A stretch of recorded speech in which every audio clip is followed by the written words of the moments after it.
Welcome back to the second installment. Blue snakes. A lot still find that hard to believe. Some think it's a lab-made product, but oh no, they're very real and very natural. You're not tripping either. The blue insularis native to the Lesser Sunda Islands are one of three color forms: yellow, green, and blue. And they're definitely getting more and more popular over the years. Is it all because they're an odd bright sky blue color? Yes, and it is in fact very odd. As many snakes would prefer to blend into their surroundings, the blue insularis, like the coral snakes, the kraits, choose to stand out, as a way of telling predators that they are this bright for a reason, a toxic treat that's not worth the taste. So without further ado, let's dive right into the story.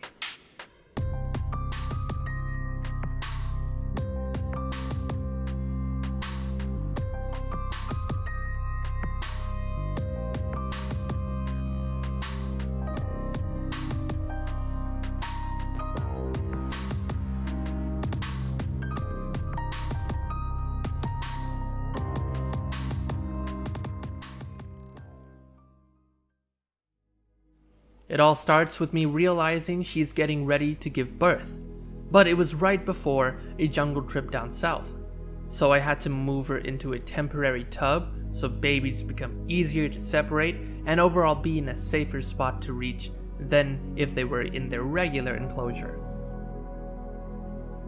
To my surprise, she had just been in the birthing process about an hour or so before I got back. So I got to witness a couple more babies being born and observe them find a way out of that yolk sac. Since I didn't want to interfere with her and the fragile young, I kept my distance. It was an absolute joy to watch, and I'm bummed the best I got were blurry plastic glimpses for you guys, but it was a beautiful moment, and You'll just have to use your imagination. The babies were born much bigger in size and calmer in demeanor when compared to the last batch. 15 of the babies are blue, while only 3 are green. The mother is acting slightly defensive, understandably. She's cornered with her babies, while there's an overgrown monkey holding a metal square, standing a few feet away, giggling and smiling like a maniac. So it kinda justifies her uneasiness, and at this point in their lives, they are already capable of delivering a venomous bite. And unlike the helpless human infant, these fragile gummy snakes are ready for the world's harsh conditions. They're so freaking cute, it melts my damn heart. I can't help but boot one on its goddamn cute stinking face. What happens after this? I separated the mom back into her old enclosure and waited until the babies first sheds, till I separated them as well.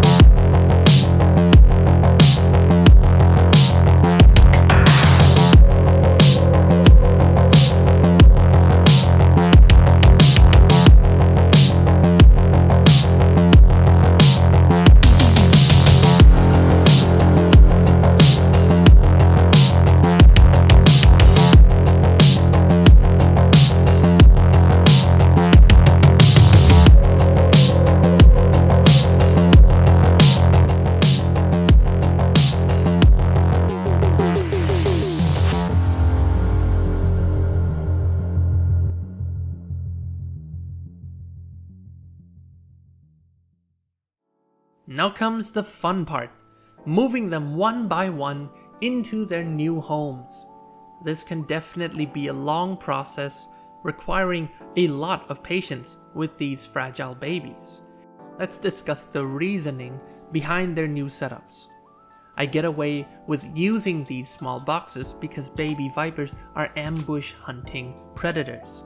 They sit and wait for a meal and then sleep, finding water occasionally, and everything else is basically trying not to get eaten by literally everything bigger than them. The venom of these snakes target living tissue and blood cells. Hemotoxic snake bites often leave permanent damage, and one has to remember that just because they pack that potent cocktail doesn't mean they want to dump it all on us. It is primarily used to take down and aid in digesting prey. In fact, they probably only want to use it for that. Us stumbling across one accidentally and taking a bite doesn't mean they're out to get us, it means we startled them. It's like you're walking alone in the dark and someone taps you on the shoulder and you turn around and give them a left wing. It's an accident, you don't mean to, you don't expect that kind of shit to happen. Heck, most venomous snake bites occur due to some local messing with venomous snakes when they shouldn't be. It also doesn't make the handling I do safe either, for one mistake could have severe consequences. I just choose to believe in the snakes a bit. I'm showing no ill intent and I'm only here to aid. Each snake's reaction is going to be different. Wild animals will never do what I tell them to do. So expect the unexpected. By no means should you try and work with venomous snakes without a mentor. I'm Chris Wheat and I approve this message. Don't do what I do.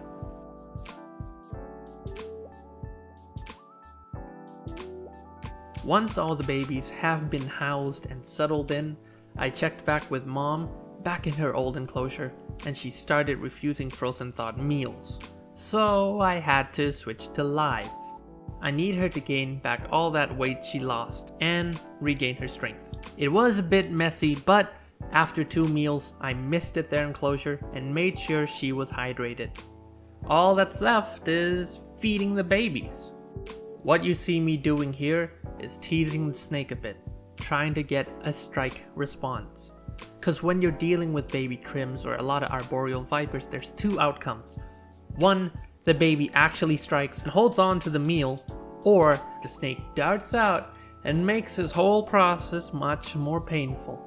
I always try to get babies from this genus onto frozen thawed pinkies, as it gets them established quickly, less worry and stress whenever feeding day rolls around. Though usually the first attempt takes a couple hours, the moment this step is complete is when I can finally lean back in my chair and let out a sigh. The toughest part is finally over.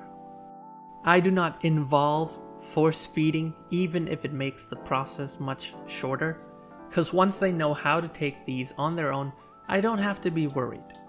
And this is completely different from assist feeding, by the way, as quote unquote force feeding involves shoving the prey down the animal's mouth either halfway or full and expecting the animal to hold it down without regurgitating. A method being more disused over the years, and for good reason. It's a boatload of stress and risky to the handler and the snake. You could get envenomated, you could tear the snake's esophagus, the list goes on.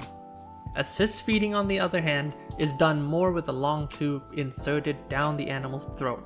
It's less stressful, less risky, with a more gentle approach, usually done to help the weak or ill-treated specimens come back to health. To be a responsible keeper, you have to be able to do what is necessary.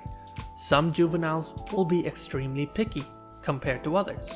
Perhaps the answer lies deep in their adaptive lifestyle, as normally in the wild babies will take on amphibians or lizards, finding mice when they're growing into subadults.